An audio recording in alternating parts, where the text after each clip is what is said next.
março você pode ver o mundo despertar pra você.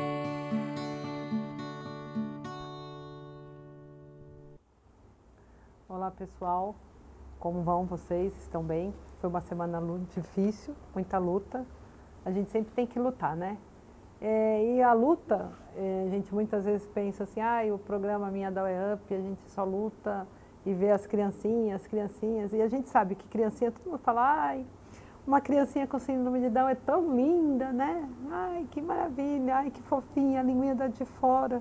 Não, isso, as crianças, em modo geral, são todas lindas, mas o programa que nós vamos tratar hoje com o pessoal da equipe do Elo 21 é que as nossas criancinhas lindas, elas vão crescer, elas vão passar para a fase da aborrecência, elas vão virar adultos.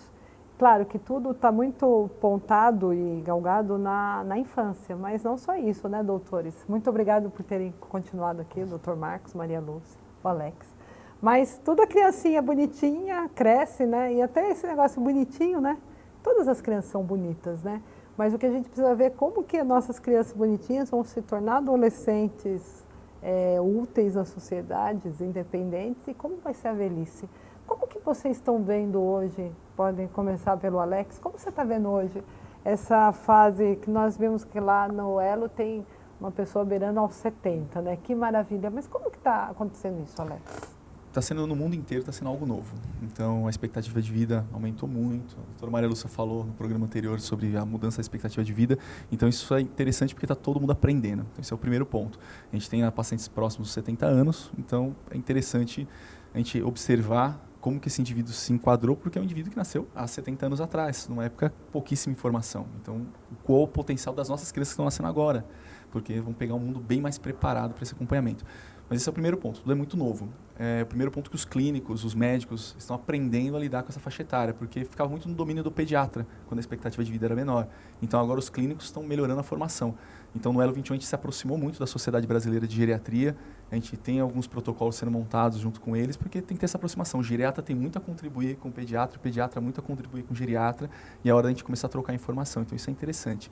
E a forma de enxergar tem que mudar. Então isso a gente aprendeu lá, e a gente tenta ensinar nos cursos, palestras, congressos que a gente vai, que mudou a forma de enxergar essas crianças. Então você falou, quando tem a criança ali com a trissomia 21, já tem que pensar num indivíduo com 100 anos de idade, que é o que eu sempre ensinei para os meus alunos, para qualquer criança. Então essa geração vai viver próximo aos 100 anos de idade. Então o que eu vou fazer como pediatra para entregar uma velhice, entregar uma geriatria saudável? Então o primeiro ponto que tem que se observar é isso, quanto que o profissional se atenta naquela criança, pensando nela idoso. Então o que a pessoa tem que saber? Investigar muito bem a família. Então, como que essa família adoece? Como que essa família falece, as pessoas dentro da família? Porque antes do indivíduo ter trissomia 21 é um indivíduo. Então, ele vai adoecer, ou é mais frequente as doenças na vida adulta para ele, é exatamente como é da família. E às vezes é necessário investigar por que a família adoece daquele jeito. Então, se uma família tem muita doença cardíaca, eu tenho um indivíduo que tem um risco maior de ter doença cardíaca. Se uma família tem muito Alzheimer e demência senil, é um indivíduo que tem maior risco para isso. Então, isso é uma coisa interessante, que é uma dica para os pais, uma dica para os profissionais. Investigue primeiro muito bem a família, porque se a gente vai falar de velhice, se a gente vai falar de vida adulta, eu tenho que entender como são os adultos e os velhos dessa família, para entender como que essa criança vai envelhecer. Então, se na família inteira eu tenho muito câncer de próstata, então eu tenho que investigar se esse indivíduo também não tem um risco aumentado. Então, isso é bem interessante. Então, assim, a gente está aprendendo a fazer isso, e eu acho que pensando em doença, que eu falo que sempre é a parte chata que sobra para a gente que é pediatra, né, falar sobre doença. Então, assim, é interessante isso. O pediatra reaprender a ter um olhar sobre a síndrome de Down, para que ele investigue desde o começo a família, para entender como que aquela criança pode adoecer. E aí eu vou intervir quando? Nos primeiros meses de vida, porque é o pediatra que vai entregar para o geriatra um indivíduo mais ou menos saudável. Você fala que a culpa é nossa. Se deu tudo certo, o mérito é nosso. Se algo deu errado, a gente esqueceu de avaliar ali no comecinho. Alex, aproveitando isso, eu achei muito engraçado o dia que nós fomos na consulta na Santa Casa, e aí você me pediu um exame de sangue. E assim, gente, nunca nenhum médico, estou tratando a Sofia, estamos lá com a Sofia, ninguém nunca tinha perguntado algumas coisas que o Alex me perguntou, e o exame de sangue que o Alex pediu para fazer. Eu falei, o Alex pediu, está pedido, nós vamos fazer, né? Mas é engraçado isso, né? Porque ninguém... E quão importante é isso, né? Isso é um olhar também diferente hoje na medicina, né? Você olhar a família inteira por vários motivos, né? Por isso, para a gente detectar riscos na família como um todo, para aquela família não ter que procurar outro profissional, né? Porque assim, eu como pediatra é muito fácil, procura o seu ginecologista, procura o seu cardiologista, é uma consulta a mais, uma investigação a mais para você fazer, então isso é interessante. E eu sempre brinco com os pais, né? Não adianta a gente cuidar dos nossos pequenos e os pais morrerem daqui 10 anos, ficou a criança ali abandonada. Então eu tenho que deixar, a família inteira precisa estar saudável, a família inteira precisa estar cuidada, porque ela vai cuidar daquele indivíduo. Então também é um olhar diferente, uma maneira diferente de enxergar a família como um todo. Porque se tem doença ali que pode ser prevenida e tem que ser tratada, tem que olhar a família como um todo. Isso o pediatra só vai saber se perguntar. Se o pediatra não perguntar para a família como que foram as doenças naquela família, ele não vai investigar. Então, isso é bem legal, que mudou a forma de enxergar e melhora a expectativa de vida da família inteira. Não é infrequente a gente, nas famílias nossas que a gente acompanha, identificar doenças, às vezes até graves na família, que como após um certo período, as famílias se relaxam um pouco no acompanhamento com o clínico, com o ginecologista, com o cardiologista. Então, tem pais que vêm comigo, o filho tem 10 anos e faz 15 anos que aquela pessoa nunca procurou um médico. E aí o pediatra é uma porta de entrada para essa família voltar a discutir saúde de todo mundo. Então, a gente pede exames para os irmãos, para os pais e detecta coisas importantes. E se é algo que foge um pouco da especialidade nossa, a gente encaminha. Entendi. Maria Lúcia, a gente pensando já num trissomia 21 com uma idade mais avançada, você estava falando que, assim, não operou no começo, a cardiopatia está ali e tudo mais. Tem que ter um acompanhamento, assim, a partir... De quanto em quanto tempo é interessante que vá no cardiologista uma pessoa com trissomia 21 a partir, sei lá, dos 30 anos? Como Na que realidade, o que o Alex falou é importante. A gente está aprendendo mesmo. Há 10 anos atrás, eu dava alta para muitas cirurgias cardíacas. A gente operava, dava alta, a criança não tinha nenhum problema e a gente dava alta. Isso mudou. Lógico que agora, essa visão nova, a gente mudou. Nós não damos altas para nenhuma cirurgia cardíaca por causa das doenças que podem aparecer. Não só porque ele foi cardíaco, quando você opera, eu sempre digo, ele continua cardíaco, né? Ele operou, mas ele continua um indivíduo cardíaco, ele não é um indivíduo normal. Mas antes, muitas cardiopatias a gente conseguia dar alta porque a criança ficava muito perto da normalidade. Hoje não damos mais, né? Primeiro porque as crianças operadas têm muito mais oportunidade de ter arritmia na vida adulta. Então hoje a gente já não larga. Quando opera, a gente acompanha 1, 2 meses, depois já passamos para 1 ano, 5 anos, então é um acompanhamento bem longo, mas no máximo 5 anos de acompanhamento cardiológico. Tá bom. A pessoa nunca teve problema, teoricamente, cardíaco. Está com 40 anos, procura um cardiologista? Sim, como qualquer um, né? Como qualquer um? Na realidade, sim. Você está entrando numa fase onde, por exemplo, os indivíduos que estão infartando nessa idade têm colesterol alto desde 4, 5 anos. Então, é essa visão que ele colocou bem, que é olhar o indivíduo para a vida inteira. Sim, não, você sempre tem que acompanhar. Ele não teve cardiopatia, eu estou livre. Não, não está. Porque ele, como nós, estamos com mais risco de ter cardiopatias adquiridas nessa idade. Então, mães, levem teus filhos, mas também vão no cardiologista. Também vão no cardiologista. Doutor, a gente estava falando, e um dia eu estava conversando com a Carla, a gente estava numa viagem de 1h30. Então, 1h30 você arruma assunto para todo quanto com a Carla. 1h30 num carro, então nós conversamos muito. Sim. E aí ela estava comentando justamente a trissomia numa idade adulta e tudo mais. Então, assim, a gente sabe que uma deficiência intelectual, para aprender repetição, algumas outras formas que a gente está procurando agora para ensinar uma pessoa com trissomia 21. Mas uma preocupação que eu acho que é importante a gente falar quando a pessoa com a trissomia 21 tem mais incidência de quando chegar nos 30, 40 anos, esquecer o que aprendeu, como que está isso, o Alzheimer na trissomia 21, ou até não o Alzheimer, mas se não ficar estimulando, como ele pode ter perder talvez o que aprendeu? Então, quando a gente usa esse termo Alzheimer, né, que é uma demência, ela é tão assim propalada porque é a mais frequente que a gente tem. Mas quando a gente desce na palavra Alzheimer, a gente está querendo falar o quê? Que aquele indivíduo teve um processo que a gente pode chamar de envelhecimento não compatível com a idade que ele tem, né? Se eu tenho uma pessoa de 70 anos, a gente espera que ele tenha um nível de entendimento, de resposta. Se ele não tem esse nível, você vai dizer, ele está com quadro demencial. Na realidade, ele está o quê? Com envelhecimento. Hoje, né, a gente sabe bem que a trissomia de 21, a gente encara como uma doença de envelhecimento precoce. O que quer dizer isso? Naquela faixa etária, a perda de entendimento, que eu vou chamar de cognição, e de aprendizagem, não é compatível com uma faixa de pessoas que estão naquela idade e que não apresentam essa alteração trissomia do 21. Então, sem dúvida, nós observamos isso, que as pessoas com a trissomia do 21 na faixa de 35, 45 anos já estão apresentando uma perda de entendimento, uma perda daquilo que eles conseguiram.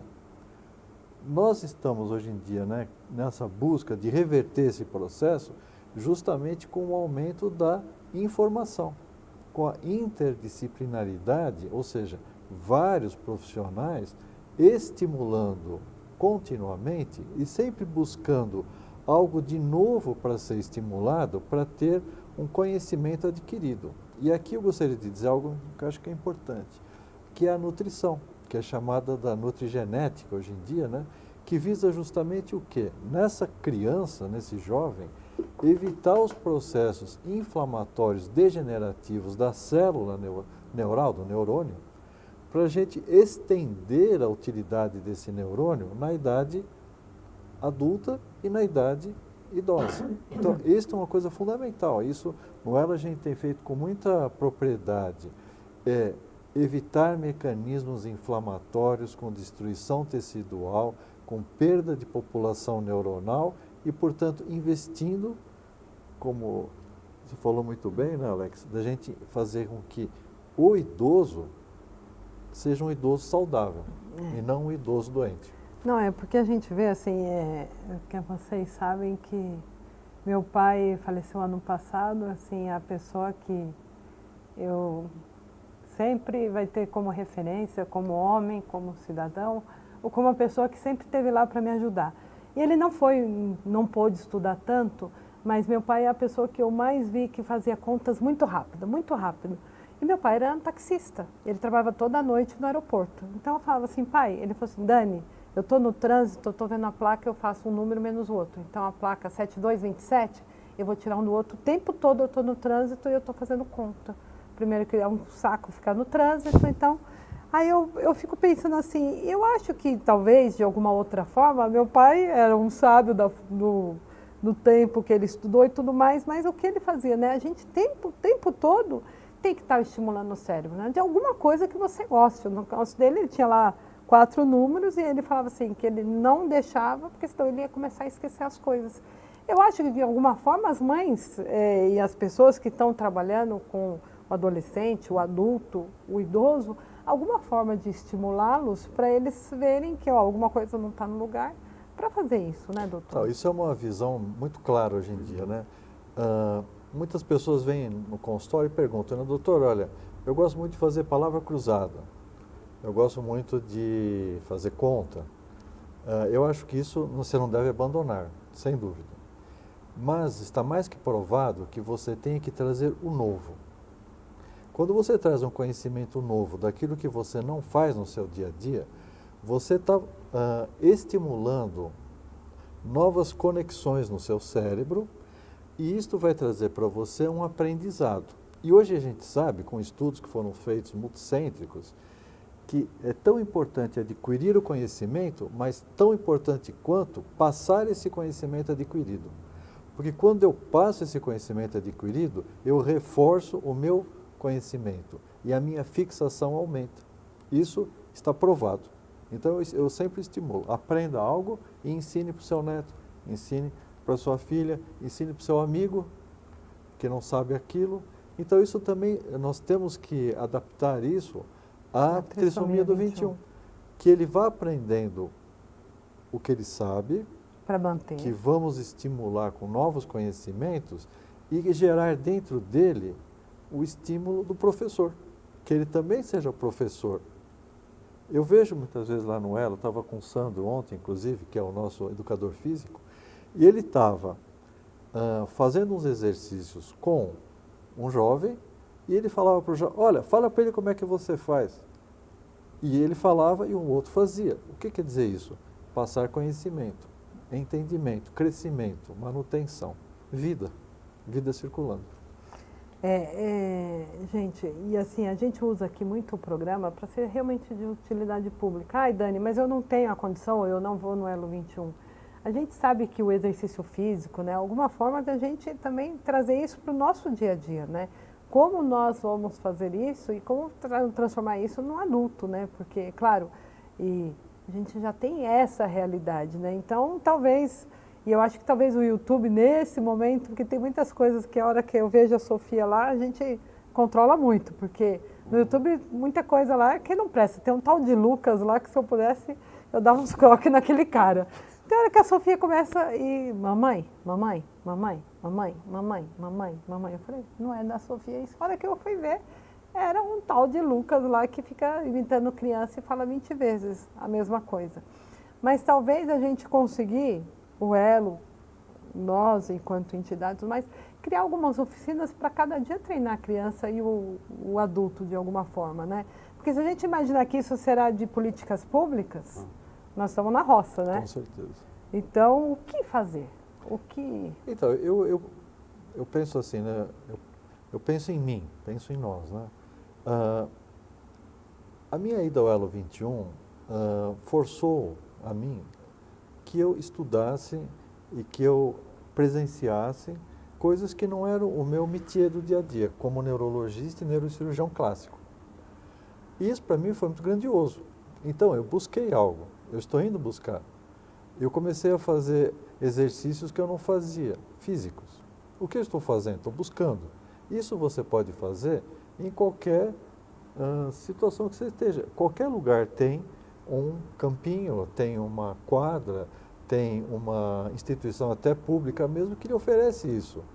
Cursos gratuitos, você entra na internet, tira do programa do moço, tem milhares de cursos gratuitos, até e fazer não só pela internet, porque é fundamental essa integração, a troca, né? Que é o aprender e ensinar.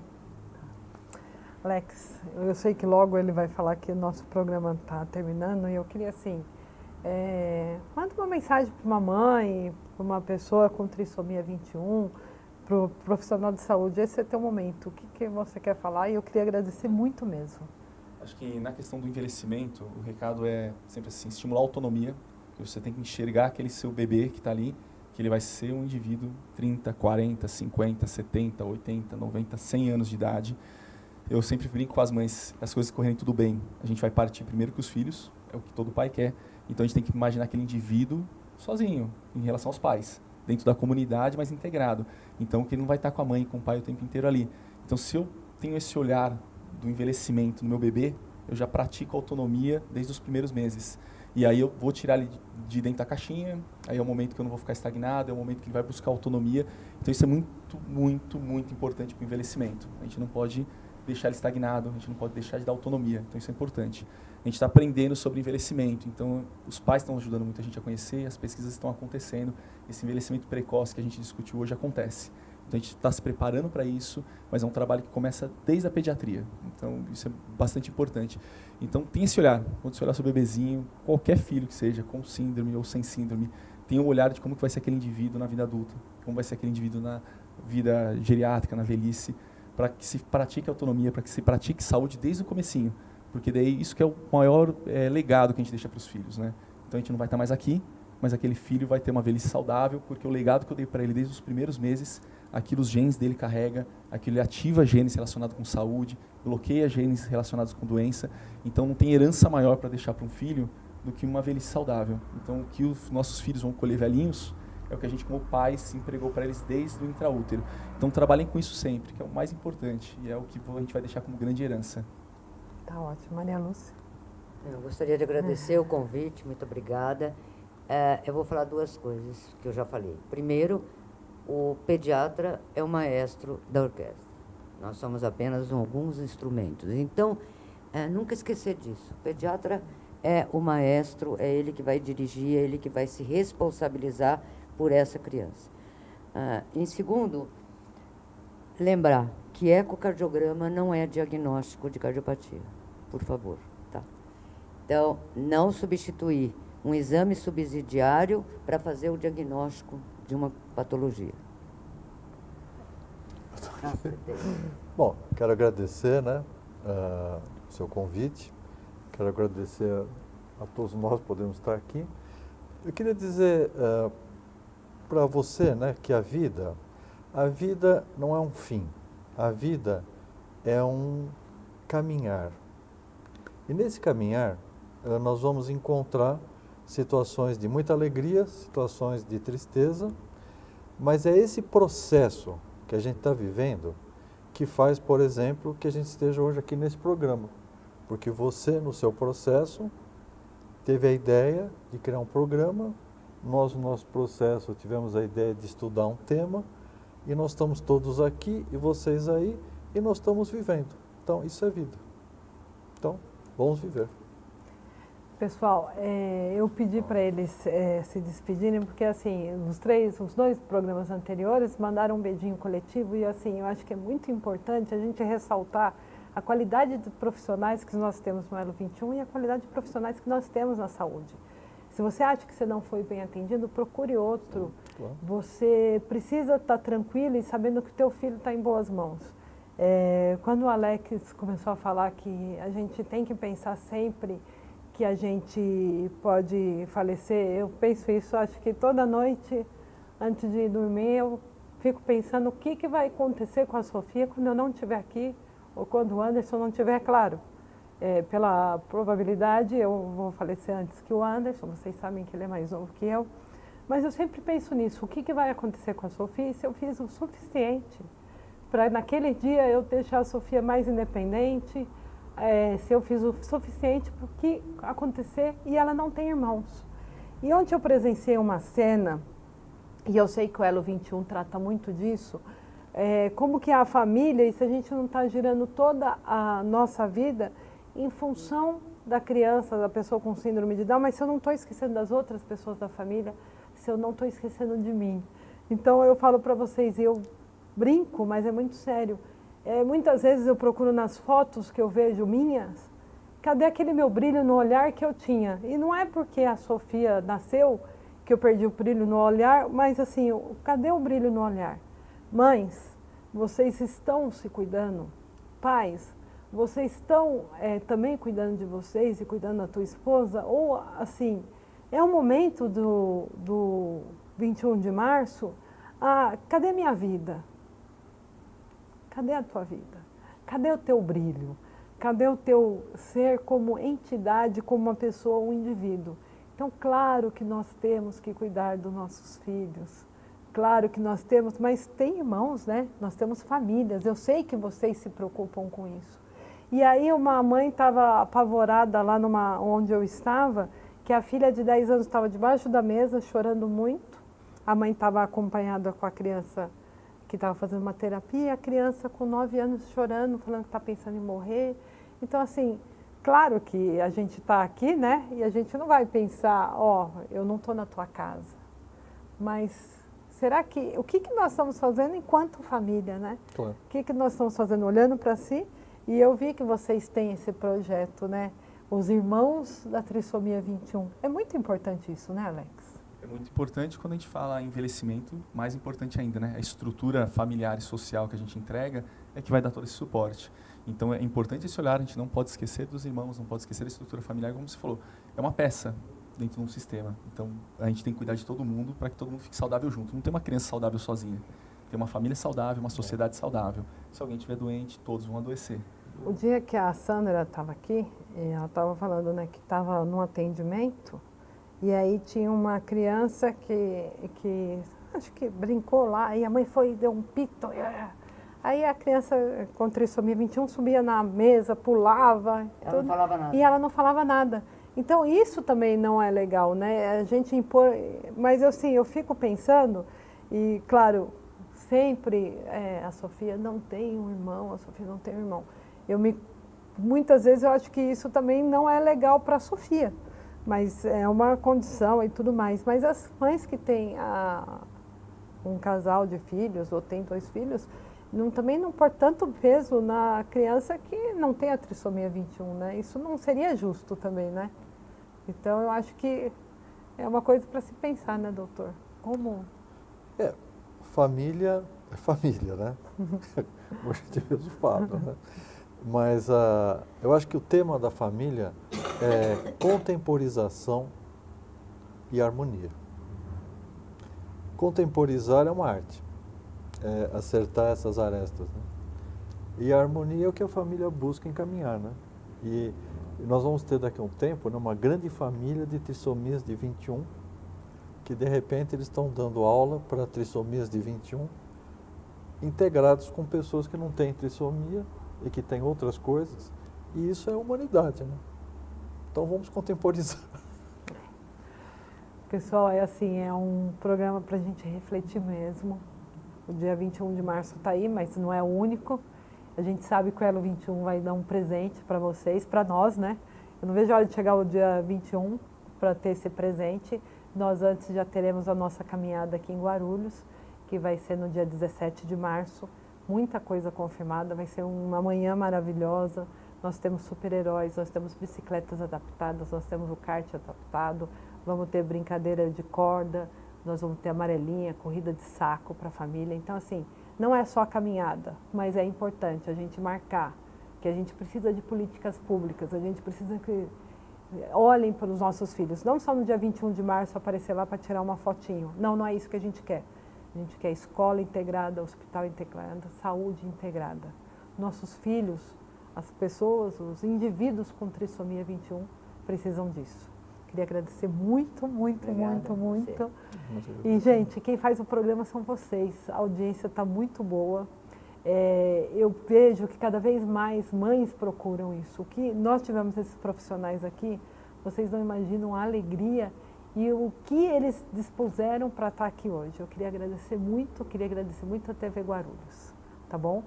Bem-vindo ao maravilhoso mundo da trissomia 21. Bem-vindo ao maravilhoso mundo da síndrome de Down. Um beijo. Legal. Legal, muito bom. Achei ótimo. Eu vim para encantar você, eu vim para despertar em ti algo diferente que você vê e que só existe em mim.